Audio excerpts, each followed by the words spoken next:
Okay, so I'm Alba Sumprim and the author of The Imported Ghanaian. I'm now going to read you an excerpt. You're invited. One of the first things I noticed when I arrived back in the motherland was the generous nature of the natives. When eating, they would always invite people in the vicinity, even strangers, to join them. Like you could walk into your local McDonald's or KFC and be invited to take a bite out of someone's burger or chicken. Hell no. With careful observation, I noticed that most people, when invited, would smile and not partake of the meal. It didn't take long to see through that cultural facade. Most of the time, they don't really mean it, but they say it. It's a bit like a rehearsed play, and everyone knows their part. So you say to someone, "You are invited," and the person, according to the script, should say, with a smile, "Thank you," meaning, "Thank you for the invitation, but no." It's all part of the culture, people say. But looking on that scene as a semi-outsider, it smells a little bit like hypocrisy. I mean, why invite someone to put their hands in your food when you really don't want them to?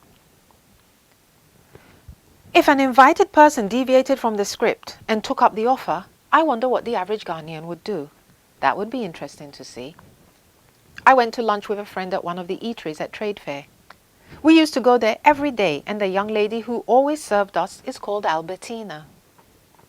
On this particular day, we arrived late and most of the food was finished. My favorite Ghanaian meal has always been ampessia with palava sauce, with tuna fish and a boiled egg. I ordered this every day. We sat down, ordered our drinks, and the ever-smiling Albertina came to take our food orders. Much to my dismay, Albertina informed me that the ampessia and palava sauce was finished. I feigned shock, and Albertina, taking me seriously, went on to explain in a very loud voice that a man sitting at the table nearby had eaten the last portion of ampessia and palava sauce. "I can't believe it," I cried, making sure the man heard. He, of course, looked in our direction with slight embarrassment. I said to him, "How can you do that? You've taken the last of my favorite dish." Now listen, anywhere else in the world, the reply would have been, "Hey, that's life," or "What do you want me to do about it?" Thinking I was a foreigner, the man smiled brightly and took the Aquaba route. He grabbed a shovel and proceeded to dig a hole for himself. "Oh, you are invited," he said happily. I threw my script in the bin and said thank you. I grinned and handed Albertina a plate for her to collect half of the man's food for me. From that moment, everything moved in slow motion, and the place became so quiet you could have heard a pin drop. Albertina, rooted to the spot, was tossing the plate from hand to hand as if it were a hot brick, shock written all over her face, trying to mouth something but the words wouldn't come. The man had also gone into a state of shock, because he obviously did not expect me to take him up on his offer. His knife and fork hovered above his food and his mouth gaped open. I'm sure I saw several flies entering and leaving. His face had that John McEnroe look on it that said, "You cannot be seriously thinking of sharing my food with me." At that moment, I expected the saliva, which was hovering nervously stage left of his mouth, in two minds as to make its grand entrance or not, to fall loudly from his gaping mouth onto the floor, ta-na, and shatter the interminable silence my thank you had created. My determined face said B-rated Western cliffhanger style. My determined face said Western cliffhanger style. "I'm gonna share your food with you because you invited me." "No, please don't," pleaded our hero's eyes. "You invited me, now you're going to pay the price," replied the baddie.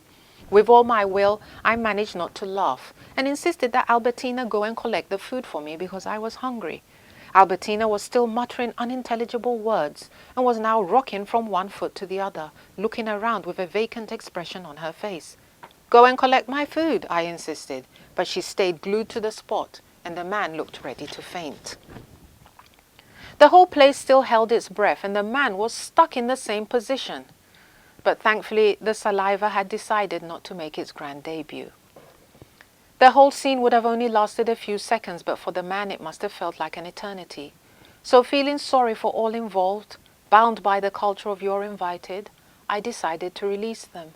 I laughed out loud and said, "Ha, ha, ha, I was only joking," and flashed a smile that could polish all the gold this side of Timbuktu. The eatery heaved a huge sigh of relief. "Ah, that was close." And Albertina laughed nervously as she wasn't sure what I would do next. The man laughed too loudly for comfort and started tucking into his food with a vigor I had never seen before. The scene was totally ironic and absurd, but for the made in Ghana others involved, they must have thought I was the strange one. That day I ate jollof rice with fish, and as the man was leaving, he came over to my table to say goodbye to me.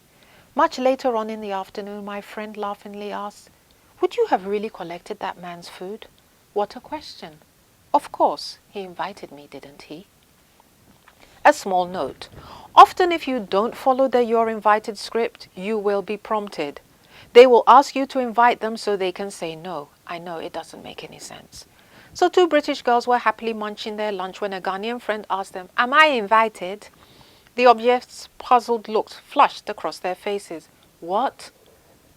"Am I invited?" she repeated, grinning and nodding towards their food. Huh? Obviously, these girls hadn't been here long enough. "Am I invited?" she said now, pointing at their food. Then the penny finally dropped. Hip, hip, hooray! "Oh, you want some food? Why don't you join us?" The Ghanaian grin took an encore. "Oh, thank you," she said, and went to sit at another table. The British girls were mightily confused. End of story.